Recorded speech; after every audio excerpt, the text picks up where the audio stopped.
Welcome to our feedback video for our third session, coordinate 124219. Just a side note, there were a couple images people submitted that I was able to match with two or more different aspects of the feedback video, so you'll see that here.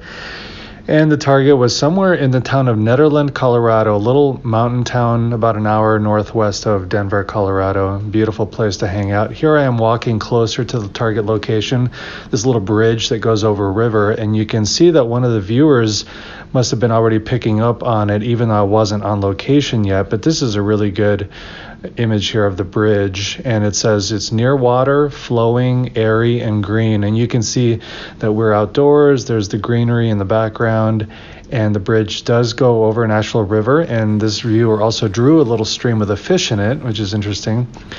And then here we are at the actual location. It's called the Carousel of Happiness. And look here, as I walk in, there's a little waiting area, but then you go in and look at this image right at the middle part of the carousel, and this drawing that the viewer created. And it says low ceiling in a long room or a hallway.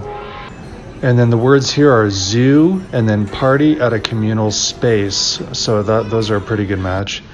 I like this one. This is one of the animals in the carousel, and this is a great drawing that someone submitted. She used markers with colors. I think it's a really creative way to do your remote viewing drawings.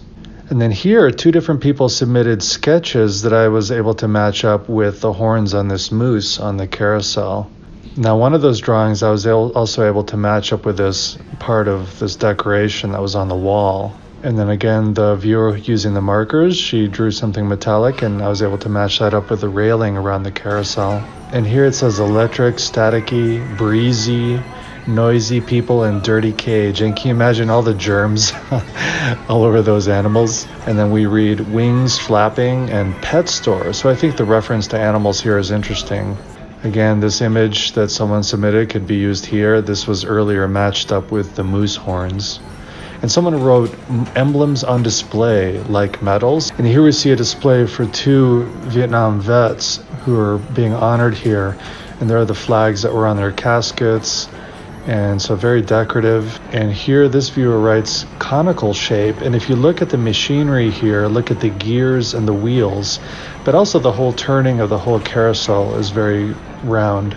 And look, this matches up again with the roundness and the repetition of the lights. So this is a mechanical device, and it says possibly a flagpole. Interesting, because there's a lot of canvas up there. We'll repeat the scene because someone, look at this, purple, and then the round shape and the square shape if you look at the wooden beams. And we'll repeat it one more time. Look at these shapes that this viewer drew. And if you look at all the cables and the wires and everything, that seems to match up pretty well. And the final note is one of the viewers wrote a note, astral travel, and she did her viewing precognitively, meaning she did it the day or two before I was on location. And what happened the night before she submitted this to me, I had actually had a dream that I was having an out-of-body experience, or a dream that I was having an astral projection. So I thought it was interesting that she wrote this down in her notes. Now, is this just random? Is it just chance? Or does it give evidence that we are all really connected to each other on a really profound level? Anyway, thanks for checking this out. I hope you had fun with this session. We'll do our next one probably in another couple of weeks.